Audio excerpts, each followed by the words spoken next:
പെരുമാറായിട്ട് നമുക്ക് ഈ പ്രിയഭവനത്തിൽ ഇങ്ങനെ ഒരുമിച്ച് കൂടി വരുവാനും കർത്താവിനെ കുറിച്ച് അനുഗ്രഹിക്കപ്പെട്ട ഗാനങ്ങൾ പാടുവാനും ഒരുമിച്ച് ദൈവമൂർത്തിയിൽ നോക്കി പ്രാർത്ഥിക്കാനൊക്കെ ദൈവം നമ്മെ സഹായിച്ചു ഓർത്തേക്ക് സ്തുതിക്കാം, സ്തോത്രം ചെയ്യാം.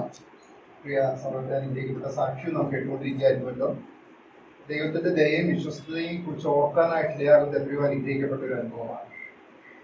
ദൈവമക്കൾ എന്നുള്ള രീതിയിൽ നമ്മൾ ഈ ഭൂമിയിൽ ജീവിക്കുമ്പോൾ നാം ഓർത്തുപോലെ നമുക്ക് എല്ലാവർക്കും പറയാനായിട്ട് കഴിയുന്നത് തന്നെയാണ് ദൈവത്തിന്റെ ദയയും ദൈവത്തിന്റെ വിശ്വസ്തതയും. അതാണ് നമ്മെ ഓരോ ദിവസവും നിലനിർത്തുന്നത്, നമ്മെ പരിപാലിക്കുന്നത്, നമ്മെ സൂക്ഷിക്കുന്നത്. ഈ ലോകമൊക്കെയും മറിഞ്ഞുകൊണ്ടിരിക്കുമ്പോൾ മാറ്റമില്ലാത്തവനായ ദൈവം നാം കഴിഞ്ഞ ദിവസങ്ങളൊക്കെ ഓർത്തുപോലെ ഇന്നലെയും ഇന്നും എന്നേക്കും അനന്യനായി നിൽക്കുന്ന നമ്മുടെ കർത്താവിൽ ആശ്രയിച്ചുകൊണ്ട് മുന്നോട്ട് ജീവിക്കാൻ തക്കവണ്ണം ദൈവം നമ്മെ സഹായിക്കുന്നു. അതിനായിട്ട് സ്തോത്രം ചെയ്യും.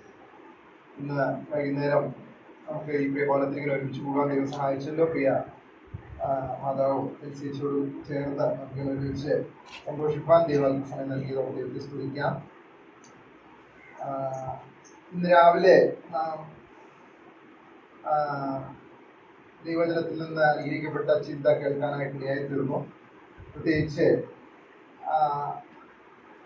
ലൂക്കോസിന്റെ സുവിശേഷത്തിൽ നിന്ന് നാം ക്ലാസ്സിലൂടെ കേട്ടുകൊണ്ടിരുന്ന ആ ചിന്തയുടെ സമാനമായിട്ടുള്ളൊരു ചിന്തയാണ്. പഴയ നിയമത്തിൽ നിന്നൊരു വ്യക്തിയുടെ അങ്ങനെ ഒടുവിലത്തെ നിമിഷങ്ങളെ കുറിച്ച് ചില കാര്യങ്ങൾ അതിനോട് ചേർന്ന് ചിന്തിക്കാനായിട്ട് ഞാൻ ആഗ്രഹിക്കുകയാണ്. ആ ബന്ധത്തിൽ ഉൽപ്പത്തി പുസ്തകം അതിൻ്റെ 50-ാമത്തെ അധ്യായം അതിൻ്റെ 22 മുതൽ ഉള്ള വാക്യങ്ങൾ ഒടുവരെയുള്ള വാക്യങ്ങൾ വായിക്കാം. Genesis chapter 50 verses 22 to 26. യോസേഫും അവന്റെ പിതൃഭവനവും ഇസ്രായേലിൽ പാർത്തു. യോസേഫ് 110 സംവത്സരം ജീവിച്ചിരുന്നു. എഫ്രൈമിന്റെ 3-ാം തലമുറയിലെ മക്കളെയും കണ്ടു. മനശ്ശെയുടെ മകനായ മാഗീരിന്റെ മക്കളും യോസേഫിന്റെ മടിയിൽ വളർന്നു. അനന്തരം യോസേഫ് തന്റെ സഹോദരന്മാരോട്, ഞാൻ മരിക്കുന്നു, എന്നാൽ ദൈവം നിങ്ങളെ സന്ദർശിക്കുകയും ഈ ദേശത്ത് നിന്ന് താൻ അബ്രഹാമിനോടും ഇസ്ഹാക്കിനോടും യാക്കോബിനോടും സത്യം ചെയ്ത ദേശത്തേക്ക് കൊണ്ടുപോവുകയും ചെയ്യുമെന്ന് പറഞ്ഞു. ദൈവം നിങ്ങളെ സന്ദർശിക്കുമ്പോൾ നിങ്ങൾ എന്റെ അസ്ഥികളെ ഇവിടെ നിന്ന് കൊണ്ടുപോകണമെന്ന് പറഞ്ഞ് യോസേഫ് ഇസ്രായേൽ മക്കളെ കൊണ്ട് സത്യം ചെയ്യിപ്പിച്ചു. യോസേഫ് 110 വയസ്സുള്ളവനായി മരിച്ചു. അവർ അവന് സുഗന്ധവർഗമിട്ട് അവനെ മിസ്രയീമിൽ ഒരു ശവപ്പെട്ടിയിൽ വെച്ചു. ഉൽപ്പത്തി പുസ്തകം നമുക്കറിയാം. മനുഷ്യന്റെ ചരിത്രം മുതൽ ആരംഭിച്ച് അതിനുശേഷം 12-ാം അധ്യായത്തിൽ 11-12 അധ്യായങ്ങളിലേക്ക് കടന്നു വരുമ്പോൾ ദൈവം അബ്രഹാമിനെ തിരഞ്ഞെടുക്കുന്നതും തുടർന്ന് ഇസ്രായേലിന്റെ ചരിത്രം ഒക്കെയാണ് നമ്മൾ വായിക്കുന്നത്. അങ്ങനെ നാം വായിച്ച് പഠിച്ചു വരുമ്പോൾ ഈ ജനം മിസ്രയീമിലേക്ക് കടന്നു പോകാനായിട്ടുള്ള സാഹചര്യം എങ്ങനെ ഉണ്ടായി എന്നുള്ളത് യോസേഫിന്റെ ചരിത്രത്തോടുള്ള ബന്ധത്തിൽ നമുക്ക് കാണുവാനായിട്ട് സാധിക്കുന്നുണ്ട്. അപ്പം അങ്ങനെ ഇസ്രായേൽ ജനം മിസ്രയീമിലേക്ക് കടന്നു പോകാനായിട്ടുള്ള സാഹചര്യം ഉണ്ടായി. പിന്നീട് ദൈവം അവരെ അവിടെ നിന്ന് വിടുവിച്ച് വീണ്ടും വാഗ്ദത്തദേശത്തേക്ക് അവരെ കൊണ്ടുവന്നതായിട്ടും ചരിത്രത്തിൽ നിന്ന് നാം മനസ്സിലാക്കും. ഇങ്ങനെ അനുഗ്രഹിക്കപ്പെട്ട രീതിയിൽ ദൈവം പ്രവർത്തിക്കുന്നതായിട്ട്, തന്റെ ജനത്തോടുള്ള ബന്ധത്തിൽ പ്രവർത്തിക്കുന്നതായിട്ട് നമുക്ക് കാണുവാനായിട്ട് സാധിക്കുന്നുണ്ട്. യോസേഫിന്റെ ചരിത്രം പഠിക്കുമ്പോഴാണ് എങ്ങനെ ഈ ജനം ഇസ്രായേലിലേക്ക് പോയി എന്നുള്ളത് നമുക്ക് മനസ്സിലാക്കാനായിട്ട് സാധിക്കുന്നത്. അല്ലെങ്കിൽ നമ്മൾ എങ്ങനെ അവര് ഇസ്രായേലിലേക്ക് പോകാനായിട്ട് ഇടയായിത്തീർന്നു എന്നുള്ളത് ഒരുപക്ഷെ നമുക്ക് മനസ്സിലാക്കുവാനായിട്ട് സാധിക്കുമായിരുന്നില്ല. നാം ഉൽപ്പത്തി പുസ്തകം വായിക്കുമ്പോൾ ഗോത്രപിതാക്കന്മാരെ കുറിച്ചൊക്കെ നമ്മൾ വായിക്കുന്നുണ്ട്. അബ്രഹാമിനെ കുറിച്ച് പറഞ്ഞിട്ടുള്ളത് അത്രയും അധ്യായങ്ങൾ തന്നെ യോസേഫിനെ കുറിച്ച് പറയാനായിട്ട് എടുത്തിട്ടുണ്ടെന്നുള്ളതാണ് എൻ്റെ ഓർമ്മ. ഞാനത് ആ രീതിയിൽ ആണ് മനസ്സിലാക്കിയിരിക്കുന്നത്. എന്ത് തന്നെയാണെങ്കിലും യോസേഫിന്റെ ചരിത്രം വളരെ അനുഗ്രഹിക്കപ്പെട്ട ഒരു ജീവിതമായിട്ട് നമുക്ക് മനസ്സിലാക്കാനായിട്ട് സാധിക്കും. ഇവിടെ നാം വായിച്ച ഭാഗത്ത് യോസേഫിന്റെ ഒടുവിലത്തെ നിമിഷങ്ങളെ കുറിച്ചാണ് നമുക്ക് കാണാനായിട്ട് സാധിക്കും. യോസേഫ് അവിടെ നമ്മൾ വായിക്കുന്നത്, യോസേഫും അവന്റെ പിതൃഭവനവും മിസ്രയീമിൽ പാർത്തു. യോസേഫ് 110 സംവത്സരം ജീവിച്ചിരുന്നു. എഫ്രൈമിന്റെ 3-ാം തലമുറയിലെ മക്കളെയും കണ്ടു. മനശ്ശെയുടെ മകനായ മാക്കീരിന്റെ മക്കളും യോസേഫിന്റെ മടിയിൽ വളർന്നു. അനന്തരം യോസേഫ് തന്റെ സഹോദരന്മാരോട് പറയുകയാണ്, ഞാൻ മരിക്കുന്നു, അല്ലെങ്കിൽ എന്റെ നിര്യാണ, ഇന്ന് രാവിലെ നമ്മള് പൗലോസിനെ കുറിച്ച് ഓർക്കുകയുണ്ടായി. എന്റെ നിര്യാണകാലം അടുത്തു. നിരാശയുടെ വാക്കുകളല്ല, ഒരു ദൈവഭക്തന്റെ പ്രത്യാശയുടെ വാക്കുകളായിട്ടാണ് നമ്മളത് മനസ്സിലാക്കുന്നത്. അല്ല, അതൊരിക്കലും ഒരു നിരാശയുടെ അങ്ങനെയുള്ള ഒരു വാക്കുകളല്ല. ഞാൻ മരിക്കുന്നു എന്നിവിടെ യോസേഫ് പറഞ്ഞിരിക്കുന്നത് അതേ ആശയത്തിൽ തന്നെയാണ്. അതായത് എന്റെ പരദേശ പ്രയാണം കഴിയാനായിട്ട് പോകുന്നു, ഞാൻ എന്റെ സ്വന്തം ദേശത്തേക്ക് പോകുന്നു എന്നുള്ള ആശയത്തിലാണ് യോസേഫ് ഇവിടെ ആ വാക്കുകൾ പറയുന്നത്. നമുക്ക് ഈ യോസേഫിന്റെ പിതാവ് പറഞ്ഞിരിക്കുന്ന വാക്കുകളും അതിന്റെ തൊട്ട് മുകളിലുള്ള അധ്യായത്തിൽ കാണാം. 48-ാം അധ്യായത്തില് അതിന്റെ ഒടുവിലത്തെ 21-ാം വാക്യത്തിൽ നമ്മൾ വായിക്കുന്നു, യോസേഫിനോട് ഇസ്രായേൽ പറഞ്ഞത്, ഇതാ ഞാൻ മരിക്കുന്നു, ദൈവം നിങ്ങളോട് കൂടെ ഇരുന്ന് നിങ്ങളെ നിങ്ങളുടെ പിതാക്കന്മാരുടെ ദേശത്തേക്ക് മടക്കി കൊണ്ടുപോകും. അപ്പോ അതും ആ പരദേശ പ്രയാണം എന്നുള്ള ആ രീതിയിലാണ് യാക്കോബും യോസേഫും ഒക്കെ പറയുന്നത്. എന്റെ നിര്യാണ, ഇന്ന് പൗലോസിന്റെ കാര്യം നമ്മൾ ഓർത്തു, എന്റെ നിര്യാണ കാലം അടുത്തു എന്ന് പൗലോസ് പറഞ്ഞിരിക്കുന്നത് ഇംഗ്ലീഷിൽ നമ്മൾ എന്താ വായിക്കുന്നത്? The time of my departure is at hand. Departure എന്ന് പറഞ്ഞാൽ നമുക്കറിയാം, എയർപോർട്ടിൽ എഴുതി വെച്ചിട്ടുള്ളതാണ് പുറപ്പെടൽ. അതായത് ഇവിടം വിട്ട് എന്റെ സ്വന്തം ദേശത്തേക്ക് ഞാൻ പോകുവാനായിട്ടുള്ള സമയം അടുത്തു. അതാണ് ഇവിടെ പറയുന്നത്. ഇനിയും നമുക്കറിയാം, അബ്രഹാമും അതേപോലെ തന്നെ ദൈവത്തില് പ്രത്യാശ വെച്ച് ജീവിച്ച ഒരു വ്യക്തിയായിരുന്നു എന്നുള്ളത് നമുക്കറിയാം. നമുക്കൊന്ന് നോക്കാം അബ്രഹാം എന്താ പറയുന്നത്. എബ്രായ ലേഖനം 11-ാം അധ്യായത്തില് നമ്മളത് വായിക്കുന്നുണ്ട്. അവിടെ അബ്രഹാം ആ വാഗ്ദത്ത ദേശത്താണ് ദൈവം അവനെ ആക്കിയതെങ്കിൽ തന്നെയും നമ്മളോട് വായിക്കുന്ന അവൻ അവിടെ ഒരു അന്യദേശത്ത് എന്ന പോലെയാണ് പാർത്തത്. എബ്രായ ലേഖനം 11-ാം അധ്യായം അതിന്റെ 9-ഉം 10-ഉം വാക്യങ്ങൾ നമുക്ക് വായിക്കാം. വിശ്വാസത്തലവൻ വാഗ്ദേശത്ത് ഒരു അന്യദേശം എന്ന പോലെ ചെന്ന് വാഗ്ദത്തത്തിന് കൂട്ടാവകാശികളായ ഇസ്ഹാക്കിനോടും യാക്കോബിനോടും കൂടെ കൂടാരങ്ങളിൽ പാർത്തുകൊണ്ട് ദൈവം ശില്പിയായി നിർമ്മിച്ചതും അടിസ്ഥാനങ്ങളുള്ളതുമായ നഗരത്തിനായി കാത്തിരുന്നു. ഇവിടെ അബ്രഹാമിനെ കുറിച്ചാണ് നമ്മൾ വായിക്കുന്നത്. അവിടെ അവൻ വാഗ്ദത്തദേശത്ത് ആയിരിക്കുമ്പോൾ തന്നെയും അവൻ കാത്തിരുന്നതിന് വേണ്ടിയാണ്. ദൈവം ശില്പിയായി നിർമ്മിച്ചതും അടിസ്ഥാനങ്ങളുള്ളതുമായ നഗരത്തിനായിട്ട് കാത്തിരുന്നു. കൂടാരങ്ങളിൽ അവിടെ വായിക്കുന്നത് തന്റെ മക്കളായ അല്ലെങ്കിൽ വാഗ്ദത്തത്തിന് കൂട്ടവകാശികളായ ഇസ്ഹാക്കിനോടും യാക്കോബിനോടും കൂടെ കൂടാരങ്ങളിൽ പാർത്തുകൊണ്ട് ദൈവം ശില്പിയായി നിർമ്മിച്ചതും അടിസ്ഥാനങ്ങളുള്ളതുമായ നഗരത്തിനായിട്ട്. അപ്പം ആ ഒരു പ്രത്യാശയോടും കൂടെ ജീവിച്ച ആളുകളായിരുന്നു ആര്? അബ്രഹാമും ഇസ്ഹാക്കും യാക്കോബും യോസേഫും ഒക്കെ എന്ന് നമുക്ക് മനസ്സിലാക്കാനായിട്ട് സാധിക്കും.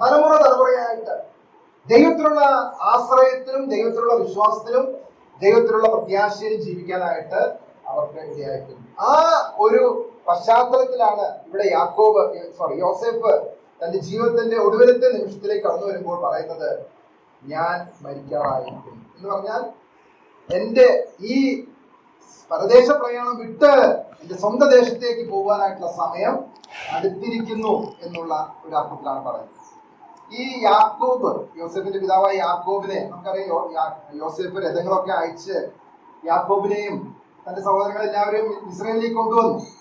അതിനുശേഷം രാജാവിന്റെ അടുത്തേക്ക് കൊണ്ടുപോകുന്നുണ്ട്, ഫറവോന്റെ അടുത്തേക്ക് ഇവരെ പരിചയപ്പെടുത്തുവാനായിട്ട്. അപ്പോ ആ ഭാഗം നമുക്കൊന്ന് വായിക്കാം.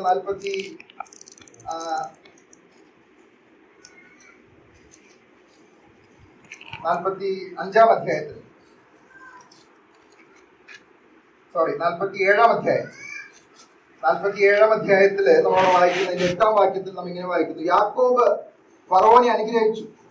ഫറവോൻ യാക്കോബിനോട് എത്ര വയസ്സായി എന്ന് ചോദിച്ചു.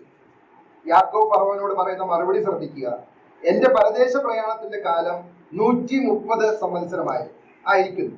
എന്റെ ആയുഷ്കാലം ചുരുക്കവും കഷ്ടമുള്ളതും അത്രേ. എന്റെ പിതാക്കന്മാരുടെ പരദേശ പ്രയാണമായ ആയുഷ്കാലത്തോളം എത്തിയിട്ടുമില്ല എന്ന് പറഞ്ഞു.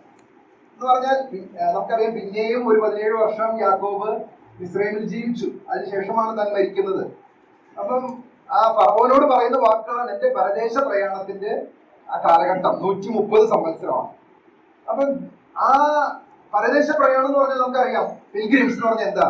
ഇത് നമ്മുടെ സ്വന്തം ദേശമല്ല. ഒരു സ്വന്തം ദേശമുണ്ട്, നമ്മളിവിടെ ഒരു തൽക്കാലത്തേക്ക് വസിക്കുന്നു എന്നുള്ള അർത്ഥത്തിലാണ് പിൽഗ്രിംസ് അല്ലെങ്കിൽ പരദേശ പ്രയാണം എന്നുള്ള ആ വാക്ക് ഉപയോഗിക്കുന്നത്. യോസേഫും അതേ ആശയത്തിലാണ് ഇവിടെ തന്റെ സഹോദരന്മാരോട് ഞാൻ മരിപ്പാറായിരിക്കുന്നു, അല്ലെങ്കിൽ എന്റെ ആ സ്വദേശത്തേക്കുള്ള പോകുന്നതിന്റെ സമയം അടുത്തു വരുന്നു എന്നുള്ള ആ കാര്യം അവരോട് അറിയിക്കുന്നു. അതാണ് നമുക്കിവിടെ ആദ്യമായിട്ട് കാണുവാനായിട്ട് സാധിക്കുന്നത്. 24-ാം വാക്യത്തിൽ അതാണ് കാണുന്നത്. നമ്മളവിടെ കാണുന്നത് അവിടെ മറ്റ് കാര്യങ്ങളെ കുറിച്ചുള്ള വിവരണങ്ങളൊന്നും നമുക്ക് കാണാനായിട്ട് സാധിക്കുന്നില്ല. യോസേഫ് നമുക്കറിയാം, ഇസ്രായേലിലെ ഫറവോന്റെ തൊട്ട് അടുത്ത ആള് തന്നെയായിരുന്നു, അല്ലെങ്കിൽ നെക്സ്റ്റ് ഫറവോ. അത്രയും ഉന്നതമായ സ്ഥാനത്തായിരുന്നു. ആ കൊട്ടാരത്തിന്റെ വിവരണമോ അല്ലെങ്കിൽ അവിടെയുള്ള മറ്റു കാര്യങ്ങളൊന്നും വിവരിച്ചിരിക്കുന്നതായിട്ട് കാണുന്നില്ല. എന്താ കാണുന്നത്? നമ്മള് എഫ്രൈമിന്റെ 3-ാം തലമുറയിലെ മക്കള്, മനശ്ശയുടെ മകനായ മാക്കീരിന്റെ മക്കള്, സഹോദരങ്ങള്, ഇവരെ കുറിച്ചിട്ടുള്ള വിവരങ്ങളാണ് നമ്മളോട് കാണുന്നത്. ഒടുവിലത്തെ സമയമായപ്പോ ഇവരൊക്കെ ആയിട്ടാണ് യോസേഫ് തന്റെ ഒടുവിലത്തെ സമയം ചെലവഴിക്കുന്നത്. അവരോട് പറയുകയാണ്, ഞാൻ മരിക്കും. അടുത്ത വാക്ക് എന്താ നമ്മൾ വായിക്കുന്നത്? എന്നാൽ ദൈവം നിങ്ങളെ സന്ദർശിക്കും. എന്നാൽ ദൈവം, ഞാൻ മരിക്കുന്നു അല്ലെങ്കിൽ ഞാൻ എന്റെ സ്വന്തം ദേശത്തേക്ക് പോകുന്നു എന്നുള്ളത് ശരിയാണ്. എന്നാൽ ദൈവം, ആ വിശ്വസ്തനായ, നമ്മളിപ്പോൾ കേട്ടുകൊണ്ടിരുന്ന പോലെ വിശ്വസ്തനായ ദൈവത്തിന്റെ കരങ്ങളിലേക്ക് തലമുറകളെ ഏൽപ്പിക്കുകയാണ്. ഈ ദൈവം, പിതാക്കന്മാരെ നടത്തിയ ദൈവം, നിങ്ങളെയും നടത്തുവാൻ തക്കവണ്ണം മതിയായവനാണ്. അതാണ് എന്നാൽ ദൈവം എന്ന് പറയുന്നത്. അതിനു മുമ്പ് എന്തെല്ലാം പറഞ്ഞു, അതെല്ലാം ശരിയാണ്, എന്തെല്ലാം കാര്യങ്ങളായിക്കൊള്ളട്ടെ. എന്നാൽ ദൈവം, ബട്ട് ഗോഡ്, ഒരു ദൈവമുണ്ട്.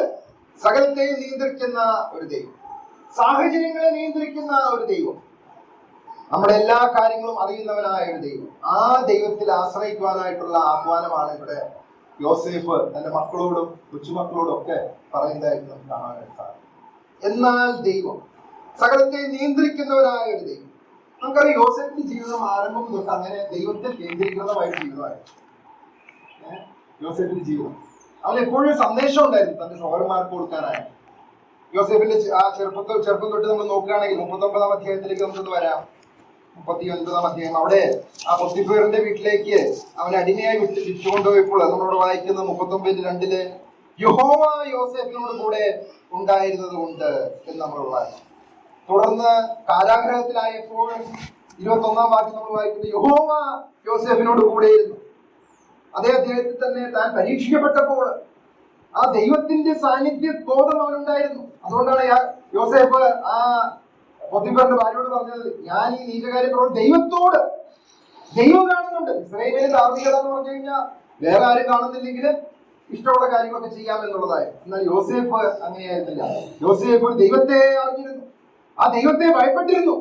തന്നെ കാണുന്നവനായ ഒരു ദൈവത്തെ യോസേഫ് എപ്പോഴും ഓർത്തുകൊണ്ടിരുന്നു. അതുകൊണ്ടാണ് പറഞ്ഞത്, ദൈവത്തോട് എങ്ങനെ ഞാൻ പാപം ചെയ്യും, ഈ നീചകാര്യം ചെയ്തുകൊണ്ട്.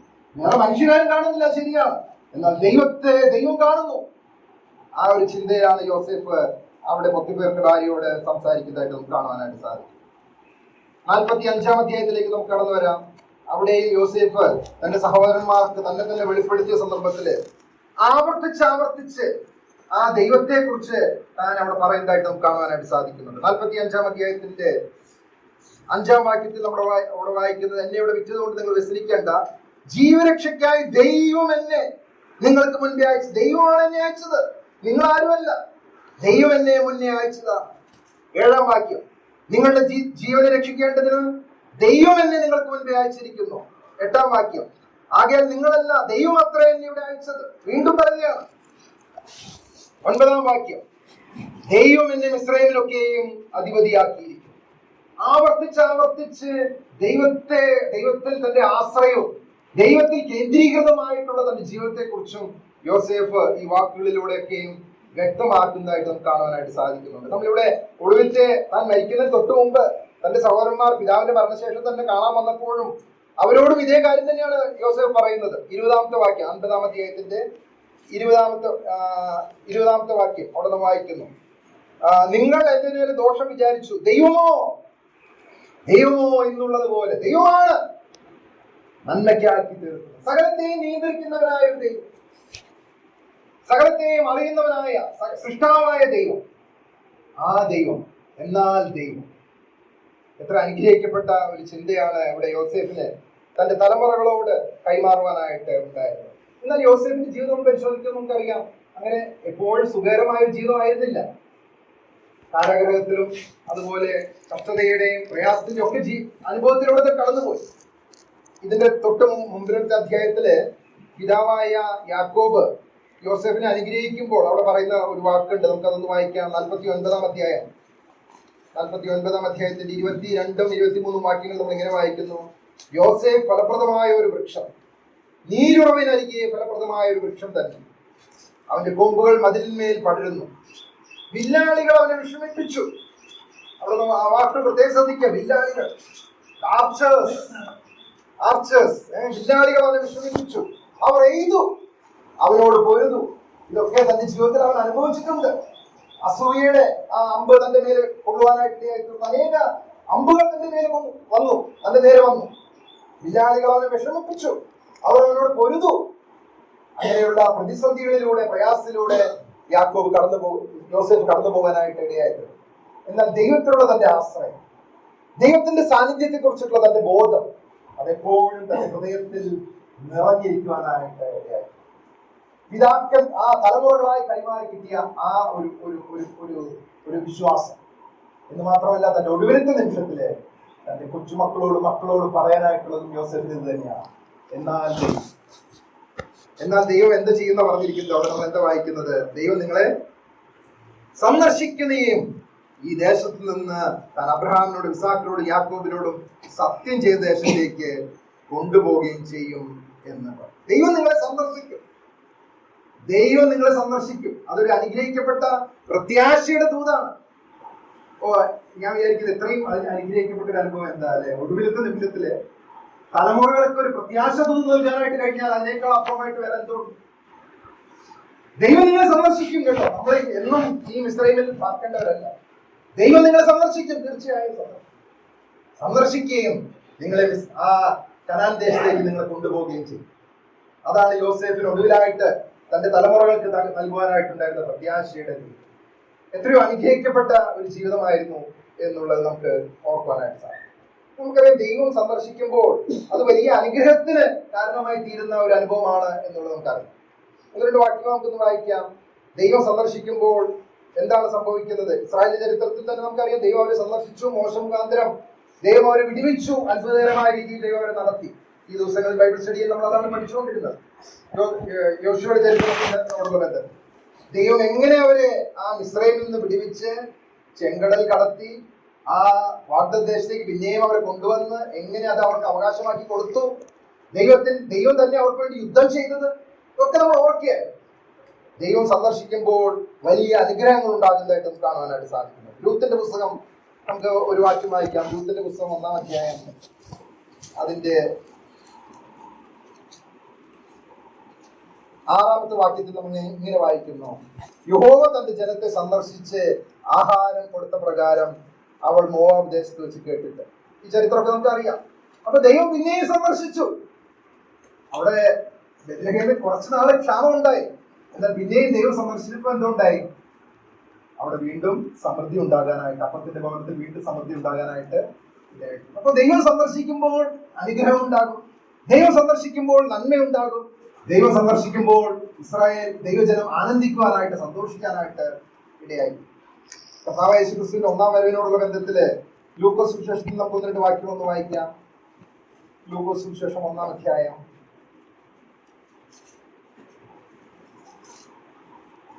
അതിന്റെ 68-ാമത്തെ വാക്യം. അത് സക്രിയാവിന്റെ വാക്കുകളാണ്. സക്രിയാവ് പരിശുദ്ധാത്മാവ് നിറഞ്ഞവനായി പ്രവചിച്ച് പറഞ്ഞത് എന്നാണ് നമ്മൾ വായിക്കുന്നത്. 68-ാമത്തെ വാക്യം: ഇസ്രായേലിന്റെ ദൈവമായ കർത്താവ് അനുഗ്രഹിക്കപ്പെട്ടവൻ, അവൻ തന്റെ ജനത്തെ സന്ദർശിച്ച് ഉദ്ധാരണം ചെയ്യുകയും തന്റെ ജനത്തെ സന്ദർശിച്ച് ഉദ്ധാരണം ചെയ്യുകയും അവരെ വിടിവിക്കുകയും അല്ലെങ്കിൽ അവർക്ക് ഒരു ഉയർച്ച നൽകുകയും ചെയ്യുന്ന ആ ദൈവത്തെ കുറിച്ചാണ് അവിടെ നമുക്ക് കാണാനായിട്ട് സാധിക്കും. ഒരു വാക്യം കൂടി വായിക്കാം. ലൂക്കോസിന്റെ സുവിശേഷം തന്നെ 7-ാം അധ്യായം അതിന്റെ 16-ാമത്തെ വാക്യം: എല്ലാവർക്കും ഭയം പിടിച്ചു. ഒരു വലിയ പ്രവാചകൻ നമ്മുടെ എഴുന്നേറ്റിരിക്കുന്നു. ദൈവം തന്റെ ജനത്തെ സന്ദർശിച്ചിരിക്കുന്നു എന്ന് പറഞ്ഞ് ദൈവത്തെ മഹത്വീകരിച്ചു. ഈ പശ്ചാത്തലം നമുക്കറിയാം. കഴിഞ്ഞ ആഴ്ച റഹോബത്തിൽ വെച്ച് നമ്മൾ ഇത് ഓർത്തതാണ്. ആ നയീനിലെ വിധവയുടെ മകനെ കർത്താവ് ഉയർപ്പിച്ചു. അതിനെ തുടർന്നാണ് ഈ ഭാഗം നമ്മൾ വായിക്കുന്നത്. എല്ലാവർക്കും ഭയം പിടിച്ചു. ഒരു വലിയ പ്രവാചകൻ നമ്മുടെ ഇടയിൽ എഴുന്നേറ്റിരിക്കുന്നു. ദൈവം തന്റെ ജനത്തെ സന്ദർശിച്ചിരിക്കുന്നു എന്ന് പറഞ്ഞ് ദൈവത്തെ മഹത്വീകരിച്ചു. പ്രിയമുള്ളവരെ, ദൈവം തന്റെ ജനത്തെ സന്ദർശിക്കുമ്പോൾ അത് വലിയ അനുഗ്രഹത്തിന് കാരണമായി. യോസേഫിന് തന്റെ തലമുറയോട് പറയാനായിട്ടുള്ള ഒരു സന്ദേശം അതായത് ദൈവം സന്ദർശിക്കും, ദൈവം വരും, നിങ്ങളെ വിടുവിക്കും, ദൈവം സന്ദർശിക്കുമെന്നുള്ള ആ ഒരു അനുഗ്രഹിക്കപ്പെട്ട സന്ദേശമാണ് യോസേഫ് തന്റെ ജനത്തിന്, തന്റെ തലമുറയ്ക്ക് ഒടുവിലായിട്ട് കൊടുക്കുവാനായിട്ട് ഇടയായിരിക്കുന്നത്. തുടർന്ന് എന്താണ് അവരോട് പറയുന്നത്? നമുക്കവിടെ കാണാനായിട്ട് സാധിക്കുന്നത്, എന്നാൽ ദൈവം നിങ്ങളെ സന്ദർശിക്കുകയും ഈ ദേശത്ത് നിന്ന് താൻ അബ്രഹാമിനോടും ഇസഹാക്കിനോടും യാക്കോബിനോടും സത്യം ചെയ്ത ദേശത്തേക്ക് കൊണ്ടുപോവുകയും ചെയ്യും എന്ന് പറഞ്ഞു. ഇതെങ്ങനെ യോസേഫിന് ഈ കാര്യം മനസ്സിലായി? ഇത് ആർക്കാ ഈ അരുളപ്പാടുണ്ടായിരുന്നു? യോസേഫിന്റെ അപ്പന് കിട്ടിയ അരുളപ്പാടാണ് അല്ലെ? 15 അധ്യായത്തിലേക്ക് നമുക്ക് ചെയ്യാം. 15 അധ്യായം. അവിടെ ദൈവം അബ്രഹാമിനോട് ഒരു ഉടമ്പടി ചെയ്യുമ്പോഴാണ് ഈ കാര്യം പറയുന്നതായിട്ട് നമുക്ക് കാണാനായിട്ട് സാധിക്കും. 15 അധ്യായത്തിന്റെ 13 വാക്യം. അപ്പോൾ അവൻ അബ്രാമിനോട്, നിന്റെ സന്തതി സ്വന്തമല്ലാത്ത ദേശത്ത് 400 സംവത്സരം പ്രവാസികളായിരുന്ന് ആ ദേശക്കാരെ സേവിക്കും. അവർ അവരെ പീഡിപ്പിക്കുമെന്ന് നീ അറിഞ്ഞുകൊള്ളുക. അടുത്ത വാക്യം. എന്നാൽ അവർ സേവിക്കുന്ന ജാതിയെ ഞാൻ വിധിക്കും. അതിനുശേഷം അവർ വളരെ സമ്പത്തോടു കൂടെ പുറപ്പെട്ടു പോകും. ഇത് എത്രയോ വർഷങ്ങൾക്ക് മുൻപ് ദൈവം അബ്രഹാമിന് കൊടുത്ത വാഗ്ദത്തമാണ്. അബ്രഹാം അത് ഇസാഖിനോട് പറഞ്ഞു, ഇസാഖ് അത് യാക്കോബിനോട് പറഞ്ഞു, യാക്കോബിൽ നിന്ന് അത് യോസേഫ് ലഭിക്കാനായിട്ട് ഇടയായി. യോസേഫ് തന്റെ മരണസമയത്ത് തന്റെ തലമുറകളോട് ഇത് തന്നെയാണ് പറയാനായിട്ടുള്ളത്. ദൈവം നിങ്ങളെ സന്ദർശിക്കും, ദൈവം നിങ്ങളെ സന്ദർശിച്ച് എന്താ ചെയ്യാ? ഈ ദേശത്ത് നിന്ന് താൻ അബ്രഹാമിനോടും ഇസാഖിനോടും യാക്കോബിനോടും സത്യം ചെയ്ത ദേശത്തേക്ക് കൊണ്ടുപോവുകയും ചെയ്യും എന്ന് പറഞ്ഞു. എത്ര അനുഗ്രഹിക്കപ്പെട്ട ഒരു പ്രത്യാശയുടെ ദൂതാണ് അവിടെ അവർക്ക് നൽകുവാനായിട്ട് ഇടയായിട്ടുണ്ട്. പ്രിയമുള്ളവരെ, ഇത് എത്രയോ നമുക്ക് മാതൃകയാക്കാവുന്ന ഒരു കാര്യമാണ്. നമുക്കറിയാം, ഞാൻ നേരത്തെ ഓർപ്പിച്ചതുപോലെ അവരോട് യോസേഫ് പറയുന്നത് എന്താണ്? അങ്ങനെ നിങ്ങൾ പോകുമ്പോൾ യോസേഫ് ഇസ്രായേൽ മക്കളെ കൊണ്ട് ദൈവം നിങ്ങളെ സന്ദർശിക്കുകയും 25 വാക്യം, ദൈവം നിങ്ങളെ സന്ദർശിക്കുമ്പോൾ നിങ്ങൾ എന്റെ അസ്ഥികളെ ഇവിടെ നിന്ന് കൊണ്ടുപോകണം എന്ന് പറഞ്ഞ് യോസേഫ് ഇസ്രായേൽ മക്കളെ കൊണ്ട് സത്യം ചെയ്യിച്ചു. യോസേഫ് 110 വയസ്സുള്ളവനായി മരിച്ചു. അവർ അവന് സുഗന്ധവർഗം ഇട്ട് അവനെ മിസ്രയീമിൽ ഒരു ശവപ്പെട്ടിയിൽ വെച്ചു, എംബാം ചെയ്ത് വെച്ചു എന്നാണ് വായിക്കുന്നത്. സാധാരണ അന്നത്തെ ഒരു രീതി അനുസരിച്ച് ഫറവോനെയും അതുപോലെ പ്രധാനപ്പെട്ട ആൾക്കാരെയൊക്കെ മരിക്കുമ്പോൾ അവർക്ക് അവിടെ വലിയ പിരമിഡുകളാണ് പണിയുന്നത്. ഇസ്രായേലിൽ അന്നത്തെ കാലത്ത് അതൊരു സാധാരണ കാര്യമായിരുന്നു. പ്രാചീന ലോകത്തിലെ അത്ഭുതങ്ങളിൽ ഒന്നായിരുന്നു ഈജിപ്തിലെ പിരമിഡുകൾ എന്ന് പറയുന്നത്. അതൊരു ഒരു സംഭവമാണ്. തീർച്ചയായും തങ്ങളെ ഈ ക്ഷാമത്തിൽ നിന്ന് വിടുവിച്ച യോസേഫിന് അവർ വലിയൊരു പിരമിഡ് തന്നെ പണിയുമായിരുന്നു, യാതൊരു സംശയവുമില്ല. എന്നാൽ യോസേഫോട് എന്താ പറയുന്നത്? നിങ്ങൾ എന്റെ അസ്ഥികളെ കൊണ്ടുപോകും. ഇവിടെയുള്ള മഹത്വം എനിക്ക് വേണ്ട, മിസ്രയീമിലെ മഹത്വം എനിക്ക് വേണ്ട, ഇവിടെയുള്ള പിരമിഡ് എനിക്ക് വേണ്ട. ദൈവം നിങ്ങളെ സന്ദർശിച്ച് നിങ്ങളെ ആ കനാൻ ദേശത്തേക്ക് കൊണ്ടുപോകുമ്പോൾ എന്റെ അസ്ഥികളെ നിങ്ങൾ ഇവിടെ നിന്ന് അവിടേക്ക് കൊണ്ടുപോകണമെന്ന് അവരെ കൊണ്ട് സത്യം ചെയ്യിച്ചു. എത്ര അനുഗ്രഹിക്കപ്പെട്ട ഒരു ജീവിതമായിരുന്നു യോസേഫ്. ആ പ്രത്യാശയോട് കൂടിയാണ് യോസേഫ് ജീവിതം. എനിക്ക് അവിടെയുള്ള പ്രത്യാശ മതി. നാം നേരത്തെ അബ്രഹാമിനെ കുറിച്ച് ചിന്തിച്ചു. ആ വാഗ്ദത്തദേശത്ത് തന്നെ അവൻ അന്യദേശത്ത് എന്ന പോലെ പാർത്ത് ദൈവം ശില്പിയായി നിർമ്മിച്ചതും അടിസ്ഥാനങ്ങളുള്ളതായ നഗരത്തിലായ സാധ്യത. എത്രയോ അനുഗ്രഹിക്കപ്പെട്ട ഒരു ജീവിതമായിരുന്നു അബ്രഹാം. യോസേഫിന്റെ ജീവിതം അതുപോലെയാണ് നമുക്ക് കാണുവാനായിട്ട് സാധിക്കും. നമുക്ക് ചരിത്രം പരിശോധിക്കുമ്പോൾ നമുക്ക് അറിയാനായിട്ട് സാധിക്കുന്നത്, അന്ന് രാത്രി ഇസ്രായേൽ ജനം ആ സംഹാരദൂതൻ കടന്നുപോയ രാത്രി, അർദ്ധരാത്രി കഴിഞ്ഞപ്പോൾ ഇസ്രായേലിൽ ഒരു മരണമെങ്കിലും സംഭവിക്കാത്ത ഒരു വീട് പോലും ഇല്ല. വലിയ നിലവിളിയാണ്. അവര് ഇസ്രായേൽ മക്കളോട് പുറപ്പെട്ടു പോകാനായിട്ട് നിർബന്ധിക്കുകയാണ്. അവര് സ്വർണവും വെള്ളിയൊക്കെ വാങ്ങി കുളിക്കാത്ത ആ മാവ് തൊട്ടികളിൽ അതെടുത്ത്, ശീലകളിൽ അതെടുത്ത്, വായിക്കുന്നത് യോസേഫിന്റെ അസ്ഥിയും അവര് എടുത്തുകൊണ്ട് യാത്ര തിരിച്ചു. ആ രാത്രി തന്നെ ആ അനുഗ്രഹിക്കപ്പെട്ട അനുഭവം അത് പിന്നീട് ഷേക്കേമിൽ അത് കൊണ്ടുപോയി അത് അവിടെ മറവ് ചെയ്തതായിട്ട് നമ്മൾ വായിക്കും. അപ്പൊ ഇവിടെ ഈ ഒരു എംബാം ചെയ്തിട്ട് ഒരു കോഫിനിൽ അല്ലെങ്കിൽ ഒരു ശവപ്പെട്ടിയിൽ എത്ര വർഷം? ഓൾമോസ്റ്റ് 400 years, എത്രയോ തലമുറകൾ കടന്നുപോയി കാണും. ആ ശവപ്പെട്ടിക്ക് തലമുറകൾക്ക് ഒരു സന്ദേശം കൊടുക്കാനായിട്ടുണ്ട്. എന്താ? യോസേഫ് പറഞ്ഞ സന്ദേശം തന്നെയാണ്, ദൈവം നിങ്ങളെ ഇവിടെ നിന്ന് വിടുവിക്കും. താൻ വാഗ്ദത്തം ചെയ്തതുപോലെ കനാൻ ദേശത്തേക്ക് നിങ്ങൾ പോകുമോ എന്റെ അസ്ഥികളെ നിങ്ങൾ. എത്രയോ അനുഗ്രഹിക്കപ്പെട്ട ഒരു പ്രത്യാശയോട് കൂടിയാണ് ആ ഭക്തൻ ജീവിക്കാനായിട്ട് ഇടയായി. ഇന്ന് രാവിലെ പൗലോസിനെ കുറിച്ച് നമ്മൾ വായിക്കുകയുണ്ടായല്ലോ. പൗലോസിന്റെ ജീവിതത്തിൽ ഒരു ആഗ്രഹം, പൗലോസ് പറയുന്ന ഒരു വാക്യം കൂടെ വായിച്ച് ഞാൻ അവസാനിപ്പിക്കട്ടെ. അപ്പോസ്തലപ്രവൃത്തി 20-ാം അധ്യായം. എഫെസോസിലുള്ള മൂപ്പന്മാരോട് പൗലോസ് പറയുന്നതാണ്. നമുക്കറിയാവുന്ന വാക്യമാണെങ്കിലും ഈ ബന്ധത്തിൽ ഞാൻ അതൊന്ന് വായിക്കും. അപ്പോസ്തലപ്രവൃത്തി 20-ാം അധ്യായം അതിന്റെ 24-ാമത്തെ വാക്യം നമുക്ക് എങ്കിലും ഞാൻ എന്റെ പ്രാണനെ വിലയേറിയതായി എണ്ണുന്നില്ല. എന്റെ ഓട്ടവും ദൈവകൃപയുടെ സുവിശേഷത്തിന് സാക്ഷ്യം പറയേണ്ടതിന് കർത്താവായ യേശു തന്ന ശുശ്രൂഷയും തികയ്ക്കണമെന്നേ എനിക്കുള്ളൂ. പൗലോസിന്റെ വാക്കുകൾ നോക്കുക. എന്റെ പ്രാണനെ ഞാൻ വിലയേറിയതായി എണ്ണുന്നില്ല. എന്റെ ഓട്ടവും ദൈവകൃപയുടെ സുവിശേഷത്തിന് സാക്ഷ്യം പറയേണ്ടതിന് കർത്താവായ യേശു തന്ന ശുശ്രൂഷയും തികയ്ക്കണമെന്നേ എനിക്കുള്ളൂ. ഈ ഭവനത്തിലെ ചേച്ചി പലപ്പോഴും ഇവിടെ കടന്നു വരുമ്പോൾ പറയാറുണ്ട്, ക്രാഫ്റ്റ് പ്രിന്റ് ചെയ്യുന്ന കാര്യം, അത് ഇനിയും കുറെ കാര്യങ്ങൾ കൊടുക്കേണ്ട കാര്യം, ഇങ്ങനെയുള്ള ആഗ്രഹങ്ങളൊക്കെയാണ് പലപ്പോഴും പറയാറുള്ളത്. പൗലോസോട് പറയുകയാണ്, ദൈവം തന്ന ശുശ്രൂഷ തികയ്ക്കണം. എന്റെ ഓട്ടവും ദൈവകൃപയുടെ സുവിശേഷത്തിന് സാക്ഷ്യം പറയേണ്ടതിന് കർത്താവായ യേശു തന്ന ശുശ്രൂഷയും തികയ്ക്കണമെന്നേ എനിക്കുള്ളൂ. അത് തികച്ചു കഴിഞ്ഞപ്പോഴാണ് പൗലോസ് പറയുന്നത്, ഇന്ന് രാവിലെ നമ്മൾ ഓർത്തത്, എന്റെ നിര്യാണ കാലവും ടൈം ഓഫ് മൈ ഡിപ്പാർച്ചർ അതടുത്തു. ഇനി ഞാൻ കർത്താവിനോട് അടുത്തേക്ക് പോകാനായിട്ട് ഒരുങ്ങിയിരിക്കുക. പ്രിയമുള്ളവരെ, നമ്മുടെ ഈ ക്രിസ്ത്യ ജീവിതം ഈ ഒരു പ്രത്യാശയോടുകൂടി ജീവിക്കാനായിട്ട് ദൈവം നമ്മെ സഹായിക്കുമാറാണ്. നമ്മുടെ ദൈവം നമ്മെ സന്ദർശിക്കും. ഇവിടെയുള്ള ഈ കഷ്ടത, ഈ പ്രയാസം, ഇതൊക്കെ അല്പകാലത്തേക്കേ ഉള്ളൂ. ലഘുവായ കഷ്ടം എന്നാണ് പൗലോസ് ഓർപ്പിക്കുന്നത്. അല്പകാലത്തേക്ക് ലഘുവായ കഷ്ടം, എന്നാൽ അത്യന്തം അനവധിയായ തേജസ്സിന്റെ നിത്യകാലം. ആ അനുഗ്രഹിക്കപ്പെട്ട പ്രത്യാശ ദൈവം നമുക്ക് നൽകിയത് ഓർത്ത് നമുക്ക് ദൈവത്തെ സ്തുതിക്കാം. അതുകൊണ്ട് നമ്മുടെ ഈ ക്രിസ്ത്യ ജീവിതം മുന്നോട്ട് നാം ജീവിക്കുമ്പോൾ ദൈവത്തിലുള്ള ആശ്രയത്തിൽ, ദൈവത്തിലുള്ള പ്രത്യാശയിൽ ജീവിക്കാൻ തക്കവണ്ണം ദൈവം നമ്മെ സഹായിക്കട്ടെ. തലമുറകൾക്ക് ഈ പ്രത്യാശ കൈമാറുവാനായിട്ട് ദൈവം നമ്മെ സഹായിക്കുമാറാകട്ടെ. നമ്മെ നടത്തിയവനായ ദൈവം, വിശ്വസ്തനായ ദൈവം, ആ ദൈവം നമ്മുടെ വരും തലമുറയെ നടത്തുവാൻ തക്കവണ്ണം മതിയായവനാണ്. ഈ ദൈവം മാത്രമേ നമുക്ക് ആശ്രയമായിട്ടുള്ളൂ. ആ ദൈവത്തിൽ ആശ്രയിച്ച് പ്രത്യാശയോടെ നമ്മുടെ ക്രിസ്ത്യ ജീവിതം മുൻപോട്ട് ജീവിക്കാൻ തക്കവണ്ണം ഈ ദുഷ്ടലോകത്തിൽ ഇവിടെ നമ്മൾ സ്ഥിരവാസമുള്ളവരല്ല, നമുക്ക് കർത്താവിനോട് കൂടെ നാം വസിക്കുവാനായിട്ട് ഉള്ളവരാണ്. ആ പ്രത്യാശയോടുകൂടെ നമുക്ക് ജീവിക്കാൻ തക്കവണ്ണം ദൈവം നമ്മെ സഹായിക്കട്ടെ. കർത്താവിന്റെ വിലയേറിയ നാമം ഇന്നും എന്നേക്കും വാഴ്ത്തപ്പെടും.